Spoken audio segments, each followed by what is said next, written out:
রমাদানুল মুবারকে আজকে আমাদের মসজিদ ছেড়ে, মাদ্রাসা রেখে, খানকা ছেড়ে রাজপথে দাঁড়িয়েছি আমাদের মজলুম মুসলমানদের সাথে।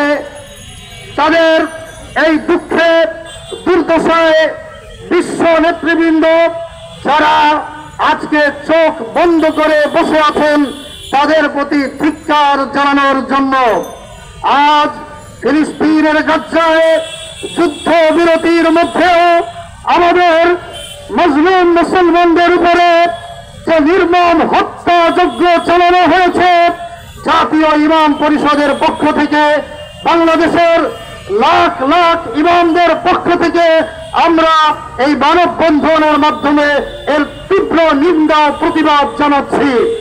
এবং আমরা বলতে চাই, ইসরায়েল শুধু মানবতা বিরোধী অপরাধ করে নাই, ইসরায়েল আন্তর্জাতিক যুদ্ধনীতি আইন লঙ্ঘন করেছে। যেখানে ইসরায়েল এবং জাতিসংঘের মাধ্যমে ফিলিস্তিনে যুদ্ধবিরতি চলছিল, সেই যুদ্ধবিরতির মধ্যে আমাদের নিরীহ মুসলমানদের উপরে এবং ফিলিস্তিনবাসীদের উপরে যে নির্মম হত্যাযজ্ঞ চালানো হয়েছে, এটা কোনোভাবেই মেনে নেওয়া যায় না। আজ জাতিসংঘ এবং বিশ্ব মুরব্বীদের প্রতি আমরা উদাত্ত আহ্বান জানাবো, আপনারা বিশ্ব নেতৃত্বের দাবিতে আপনারা এই ফিলিস্তিনের মজলুম মুসলমান ভাইদের পক্ষে দাঁড়ান এবং ইসরায়েলিদের সম্মিলিতভাবে প্রতিবাদ গড়ে তুলুন। যদি আপনারা আপনাদের দায়িত্ব পালনে ব্যর্থ হন, সারা পৃথিবীর মুসলমান গর্জে উঠলে মুসলমানদের এই আন্দোলন থামানো যাবে না ইনশাআল্লাহ।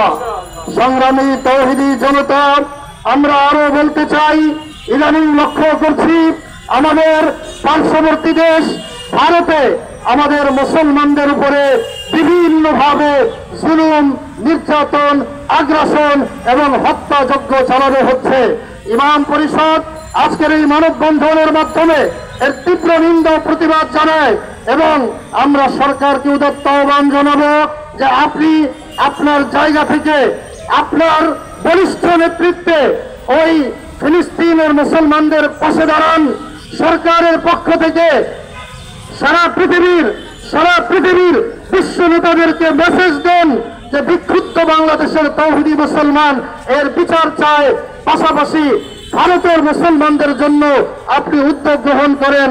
বাংলাদেশের মুসলমান আপনার সাথে থাকবে, ইমাম পরিষদ আপনার পাশে থাকবে, লক্ষ লক্ষ ইমাম, কোটি কোটি তৌহিদি মুসলমানের ভালোবাসায় আপনি শিখতে হবেন।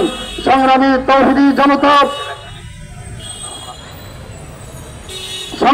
তৌহিদি জনতা, জাতীয় ইমাম পরিষদের মাধ্যমে আজকে আমরা প্রেস ক্লাবে এই মানববন্ধন কর্মসূচি বাস্তবায়ন করছি। যদি আমাদের